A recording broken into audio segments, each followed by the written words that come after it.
جامعہ ترمذی میں حدیث ہے سیدنا عثمان جب بھی قبرستان جاتے تو قبر پہ کھڑا ہو کے اتنا روتے کہ ان کی داڑھی آنسوؤں سے تر ہو جاتی. تو صاحب کہتے حضرت آپ تو بخشے بخشائے ہیں. تو وہ کہتے میں نے رسول اللہ سے سنا تھا کہ آخرت کی منزلوں میں پہلی منزل قبر ہے. جس کی یہ منزل آسان ہوئی اس کی اگلی آسان در آسان ہوگی، اور جو اس میں پھنس گیا اس کی اگلی منازل مشکل در مشکل ہو جائے گی. میرا خیال ہم ہوتے تو ہم کہتے حضرت 3 دفعہ آپ کو جنت کی گارنٹی دی اللہ کے نبی نے. نبی علیہ السلام تو صادق اور امین ہے، آپ کو یقین نہیں ہے ان کی بشارتوں کے اوپر؟ سانو تو ایک بار ہی مل جاتی تو تسی تکتے ساڑھے کارنامے، شیطان بھی پناہ منگدا. اسی لیے تو ہمیں ملی بھی نہیں سر. یہ انہی کو مراتب ملتے ہیں جن کے بارے میں کانفیڈنس ہوتا ہے کہ جو ایک لمٹ کو کراس نہیں کریں گے. پھر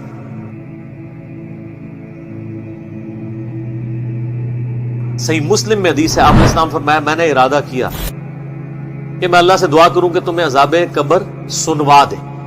دکھانے والی تو کہانی ختم سر، سنوا دے. لیکن مجھے ڈر ہوا کہ اگر تم نے عذاب قبر سن لیا تم اپنے مردوں کو دفنا نہیں چھوڑ. ایسی خشیت تم پہ طاری ہوئی. لیکن یہ اللہ تعالیٰ نے سب کچھ پردے میں رکھا ہوا ہے سر. صحیح بخاری میں حدیث ہے کہ میت جو ہے وہ چارپائی پہ کلام کرتی ہے. نیک میت کہتی ہے مجھے جلدی جلدی میری جگہ کی طرف لے چلو، اور جو بری میت ہے وہ چیخو پکار کرتی ہے کہ مجھے کہاں لے کر جا رہے ہو. اور نبی علیہ السلام کے الفاظ ہیں صحیح بخاری میں کہ زمین و آسمان کی ہر مخلوق اس کی چیخیں سنتی ہے سوائے جنوں اور انسانوں کے. کیونکہ جنوں اور انسانوں کو اللہ تعالیٰ نے غیب کے پردے میں یہ چیزیں رکھی ہیں نا، اسی کے اوپر تو جنت ہے. ان الذین یخشون ربهم بالغیب لهم مغفرۃ واجر کبیر. جو لوگ بن دیکھے اپنے رب سے ڈرتے ہیں ان کے لیے مغفرت ہے اور اجر کبیر ہے. دیکھ کے تو سب نے مان لینا ہے. پھر سر اس سے بھی آگے اگر آپ چلے جائیں، صحیح بخاری میں یہ حدیث موجود ہے کہ جب میت کو سوالات کے جوابات نہیں آتے نا تو فرشتے اس سے پوچھتے ہیں کہ تجھے سوالات کے جوابات جو نہیں آئے یہ کیا معاملہ تیرے ساتھ ہوا؟ تو وہ کہتا ہے میں تو وہی کہتا تھا جو لوگ کہتے تھے، سنا کے سننی پڑھا کے سننی نہیں. تو فرشتے کہتے ہیں تو نے خود پڑھ کے سمجھنے کی کوشش کیوں نہیں کی؟ پھر فرشتے اسے ایک گرز مارتے ہیں جس سے وہ زمین کے اوپر بالکل، جس کو کہتے ہیں نا پیرلل ہو جاتا ہے، زمین کے خاک بن جاتا ہے.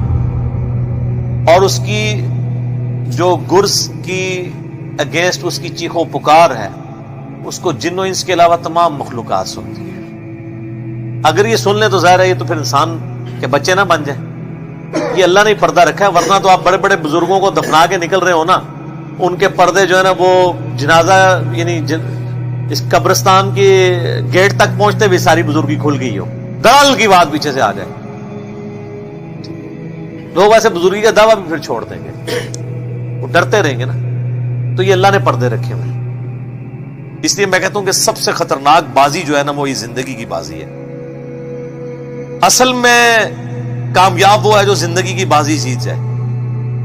دنیا میں کوئی شخص بڑے سے بڑے عہدے پر بھی فائز ہو جائے، مرنے کے بعد اسے وہی 2 گز کی زمین ہی ملنی ہے. آپ جتنا مرضی مہنگا کفن کسی کو پہنا لیں، کتنی خوبصورت اس کی قبر بنا دیں، قبر کے اندر کے حالات آپ چینج نہیں کر سکتے. اور دوسری طرف جس نے اللہ کی تابعداری میں زندگی گزاری ہے اس کو چاہے قبر بھی نہ ملے، وہ فٹ پاتھ پہ ایک لاوارث لاش کی حیثیت سے مر جائے یا کسی ایئر کریش میں اس کی خاک بکھر جائے. جو ہے جمشید صاحب کو دیکھ لیں رحمہ اللہ تعالی. باقی تو یہ جو تابوت آپ کو نظر آ رہا ہوتا ہے یہ تو ہمیں ٹوٹلی پورا کیا ہوتا تو اس کے اندر کچھ بھی نہیں ہے. لیکن مرنے کے بعد اللہ تعالیٰ نیا جسم، نیا کفن، جنتی سب کچھ دے دیتا ہے، تو فرق ہی نہیں پڑتا.